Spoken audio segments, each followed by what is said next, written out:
श्री स्वामी समर्थ. तुम्ही खूप तणावात आहात, कर्जबाजारी झाला आहात, जीवनात खूप निराश झाला आहात.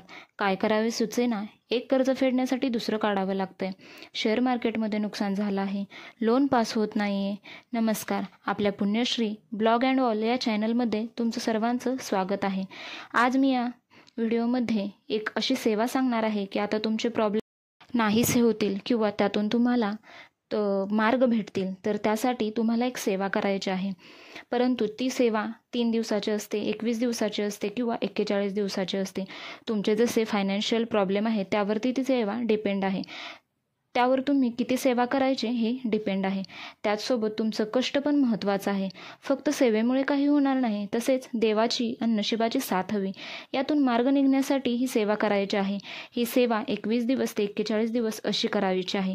ती सेवा म्हणजे व्यंकटेश स्तोत्रमची सेवा आहे. ही 3 दिवसाची सुद्धा असते, पण ते तुमच्या फायनान्शियल प्रॉब्लेमवरती डिपेंड आहे. जेवढे कर्ज तेवढे प्रॉब्लेम, आणि त्यामुळेच तुम्हाला जेवढी तुम्ही सेवा कराल तेवढं तुम्हाला त्याचं फळ भेटणार. लाखात कर्ज 3 दिवसाची सेवा असं तर होणार नाही ना. जास्त कर्ज असेल तर तुम्ही 41 दिवसाची सेवा करणंच बेटर राहील, कारण तुम्हाला त्याचं फळही खूप छान भेटेल. ही सेवा करताना नियम व अटी पाळणं बंधनकारक आहे. ती कधीही तुम्ही सुरू करू शकता. बुधवार, मंगळवार, गुरुवार, एकादश कधीही सुरू करू शकता. फक्त रात्री 12लाच करायचं आहे. सकाळी किंवा रात्री 10ला 11ला असं करून चालणार नाही, कारण ही संकल्पयुक्त सेवा करायची आहे. त्यामुळे रात्री 12ला ही सेवा सुरू करायची असते. त्याआधी तुम्ही मठात किंवा मंदिरात किंवा स्वामींच्या केंद्रात नारळ आणि खडीसाखर ठेवा. आसपास मंदिर, मठ, केंद्र नसेल तर घरातल्या देवाऱ्यात नारळ आणि खडीसाखर आपल्या महाराजांपुढे ठेवा. साकडं घाला. महाराजांना तुमचं गोत्र, नाव, कारण, म्हणजे तुम्ही ही सेवा कशासाठी करणार आहे, तुमच्यावरती कोणतं संकट आलेलं आहे, कोणतं आर्थिक संकट आहे, कोणत्या संकटातून तुम्हाला मार्ग काढायचा आहे ते सांगा. महाराजांना साकडं घाला आणि महाराजांना म्हणा, तुम्ही माझी सेवा करून घ्या.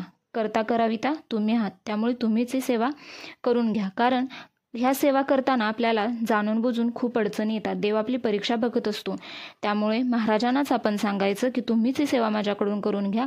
आणि संकल्प पूर्ण करताना तुम्हाला रात्री 11:15ला आंघोळ करायची आहे. आंघोळ केल्यानंतर सेवा करण्याचं फळ हे चांगलंच आहे, परंतु ज्यांना शक्य नाही किंवा ते पॉसिबल नाही त्यांनी फक्त हातपाय धुतले तरी चालेल. त्याच्या आधी तुम्हाला झोप घ्यायची असेल तर घेऊ शकता, परंतु ही सेवा शार्प 12लाच तुम्हाला सुरू करायची आहे. परंतु त्याआधी तुम्हाला पूर्ण स्वच्छ व्हायचं आहे किंवा आंघोळ किंवा हातपाय धुवून घ्यायचे आहेत. यामुळे सेवेत खंड पाडून चालत नाही, तर पुन्हा नव्याने सुरुवात करावी लागते. 11:15ला सगळं आवरून व्यवस्थित स्वच्छ तयार होऊन महिलांनी साडी किंवा ड्रेस घालावा, म्हणजे गाऊन वगैरे असले वस्त्र घालू नये. साडी किंवा स्वच्छसे ड्रेस घालावे. डोक्यावरती पदर किंवा ओढणी घ्यावी. तसेच काळा किंवा जांभळा कलर घालू नये. तसेच पुरुषांनी सोळे घातले तर उत्तमच, किंवा शर्ट पॅन्ट घालावे. नाईट पॅन्ट वगैरे असलं काही घालू नये. काळा आणि जांभळा कलर नसावा. देवापाशी दिवा लावावा. जास्तीत जास्त मोठा दिवा लावावा, म्हणजे आपल्याला आधीमध्ये कोणता अडथळा नको. तसेच आसन हे निळ्या रंगाचे असावे. देवाऱ्यासमोर बसून ही पूजा करावी, किंवा तुम्हाला जर वेगळी मांडणी करायची असेल तर तीही तुम्ही करू शकता. कारण जर तुम्हाला 41 दिवसांची सेवा वगैरे करायची आहे आणि तुमच्या मनात असेल तर तुम्ही वेगळी मांडणी करू शकता. त्या मांडणीसाठी तुम्हाला त्या पाटावरती किंवा चौरंगावरती एक नारंगी कापड अंतरायचं आहे. त्यावरती तुम्ही देवा विष्णूंचा फोटो, शंख असं ठेवू शकता. तसेच फूल, दिवा पूर्व किंवा पश्चिमेला मांडणी करायची आहे. तसेच नारळ, खडीसाखर ठेवायचं आहे आणि देवाला संकल्प करून आपल्या या सेवेला सुरुवात करायची आहे. वाचायला बसल्यानंतर सुरुवातीला व्यंकटेश स्तोत्रम संस्कृतमध्ये म्हणा किंवा प्राकृतमध्ये म्हणा. संस्कृतमध्ये छोटा आहे, 1 ते 8 या ओव्यांमध्ये व 9व्यामध्ये फलश्रुती आहे. जर तुम्ही 21 दिवसाची सेवा करणार आहात तर तुम्हाला 1 ते 8 ओव्यांपर्यंत वाचावे, आणि 20 वेळा झाले. आता 21व्या वेळेला काय करायचं आहे तर तुम्हाला 9वी ओवी वाचायची आहे. म्हणजे त्यामध्ये काय आहे तर फलश्रुती, म्हणजे 1 ते 8 ओव्या 20 वेळा आणि 21व्या वेळेला ही फलश्रुती वाचायची आहे. जवळजवळ हे सगळं 12:30 ते 12:40पर्यंत होऊन जातं. काउंटिंग काळजीपूर्वक लक्षात ठेवा. काहीतरी खून करून ठेवा, कारण ते जे आपण 21 वेळा वाचणार आहे ते कमी पडायला नको. आणि जेव्हा तुम्ही 21 वेळा वाचता तेव्हा एक मंडल होतं. वाचून झाल्यावर हे 21 वेळा तुमची त्या दिवसाची सेवा पूर्ण होते. आणि तुमच्या ते प्रॉपरली किती वेळा वाचला हे लक्षात ठेवण्यासाठी एखादे 21 माचीच्या काड्या घेऊ शकता. वाचेल तसे एक साईडला तुम्ही ठेवून देऊ शकता, म्हणजे तुमच्या प्रॉपरली लक्षात येईल की तुम्ही किती वेळा वाचलेले आहे. परंतु ही सेवा बरोबर प्रॉपरली 12 वाजता तुम्हाला सुरू करायची आहे. आणि ही सेवा करताना तुमच्या घरामध्ये शांतता हवी, मागे दंगा वगैरे असं काही नको.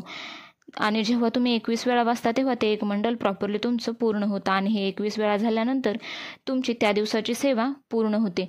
तुम्ही फक्त तेव्हा शांतता हवी आणि तुम्ही 41 दिवस सेवा केली तर खूपच चांगले, तुम्हाला फळही तसेच भेटते. तसेच याचे नियमही आहेत. मांसाहार वर्ज्य करावे लागते. मांसाहार वर्ज्य म्हणजे पूर्ण प्रॉपरली घरामध्ये तुम्ही मांसाहार बनवायचं नाही किंवा घरातल्या कोणी व्यक्तींनीसुद्धा घरी मांसाहार खायचं नाही. जर तुमच्या घरी तसा प्रॉब्लेम असेल, घरातल्या लोकांनी बाहेरून खाऊन आले तरी चालेल. तसेच परान्न वर्ज्य करायचं आहे, म्हणजे कोणाच्या घरी खायचं नाही. म्हणजे जी व्यक्ती सेवा करणार आहे त्यांनी कोणाच्या घरी कधीही या पूर्ण सेवेमध्ये खायचं नाही. घरात तसेच ब्रह्मचर्य पालन करायचे आहे. सेवेत खंड पडू द्यायचा नाही. काळे वस्त्र सेवेला परिधान करायचे नाही. तसेच जांभळ्या कलरचे वस्त्र सेवेला परिधान करायचे नाही. आणि जेव्हा तुम्ही सेवा करणार आहे तेव्हा कोणत्याही पाहुण्याच्या घरी राहायला जाणे वगैरे शक्य नाही, कारण एक दिवसही याच्यामध्ये खंड पडू द्यायचा नाही आहे. जर खंड पडला तर तुम्हाला ती सेवा पुन्हा नव्याने करावी लागते. तसेच एखाद्या स्त्रीचे लहान बाळ असेल तर तिने शक्यतो ही सेवा करू नये, कारण लहान बाळ असल्यानंतर तुम्ही कोणतीच गोष्ट कंटिन्यू करू शकत नाही. बाळ उठले तर तुम्हाला जावं लागतं, त्यामुळे ह्या सेवेमध्ये खंड पडतो. त्यामुळे शक्यतो जास्तीत जास्त लहान बाळाच्या आईने ही सेवा करू नये. तसेच ही सेवा करताना जर मासिक धर्म आला तर मासिक धर्मामध्ये ते 5 दिवस सोडून नंतर तुम्ही ही सेवा करू शकता. परंतु जर सुतक आले किंवा विटाळ आला तर ही सेवा तुम्हाला पुन्हा नव्याने सुरू करावी लागते. त्यामुळे हे सर्व लक्षात घेऊनच तुम्ही या सेवेला सुरुवात करा. तसेच ही सेवा करताना तुम्हाला बाहेरचे काहीही खायचे नाही. ही सेवा खरंच खूप प्रभावी आहे. तुम्हाला हे काही नियम पाळूनच ही सेवा करायची आहे. फक्त मासिक धर्म आला तर ते 5 दिवस सोडून नंतर तुम्ही ही सेवा कंटिन्यू करू शकता.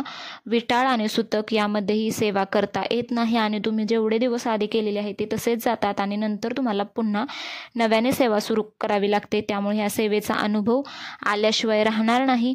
आणि भगवान विष्णू तुमची सेवा थोडीफार परीक्षासुद्धा बघणार आहेत, परंतु याचं फळ हे 100% तुम्हाला भेटणारच. परंतु सेवा करताना फक्त लाखाचं कर्ज असेल आणि तुम्ही 3 दिवस सेवा करून फळ तुम्हाला भेटणार नाही. तुमचा फायनान्शियल प्रॉब्लेम किंवा जेवढ्या मोठ्या फायनान्शियल प्रॉब्लेम असेल तेवढी तुम्हाला ही सेवा जास्त करावी लागेल आणि तुम्हाला फळ तुम्हाला तुमच्या सेवेप्रमाणेच भेटणार. आणि तुमची आर्थिक अडचण जर खूपच मोठी असेल, तुम्हाला मार्ग भेटत नसेल तर तुम्ही 41 दिवसाची ही सेवा नक्की करा. तुम्हाला 100% त्याचा रिझल्ट किंवा अनुभव भेटून जाईल.